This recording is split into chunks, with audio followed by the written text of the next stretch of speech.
आमचं आरक्षण काढून घेताना गप्प गप्प बसलाय, जरांगेला पाठिंबा देत आहे, निषेध व्यक्त करतो मी इथं. एकदा होऊन जाऊ द्या ओबीसी वर्सेस आमदार खासदार. चला, हा एल्गार आहे ओबीसीचा.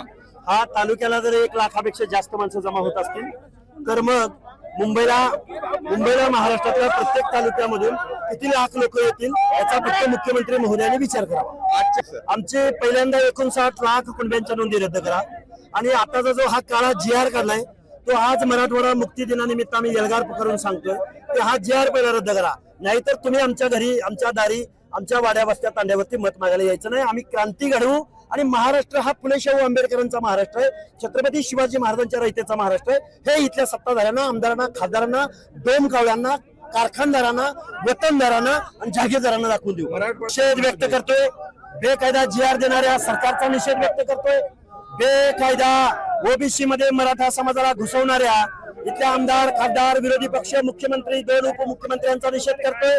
आता तुमचे किती पैसे येतात आणि आता तुम्ही किती सत्तेतून पैसा आणि पैशातून सत्ता दाखवताय ते आम्ही तुम्हाला येऊ घातलेल्या कुठल्याही निवडणुकीमध्ये दाखवायला तयार आहोत.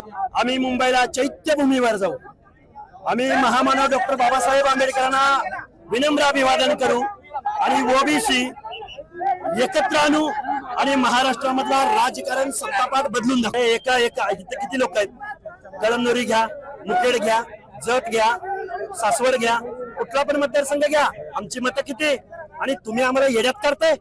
आम्ही तुम्हाला आमदार करावं, आम्ही तुम्हाला खासदार करावं, आम्ही तुम्हाला मंत्री करावं आणि तुम्ही आमचं आरक्षण काढून घेताना गप्प गप्प बसलाय, जरांगेला पाठिंबा देत आहे.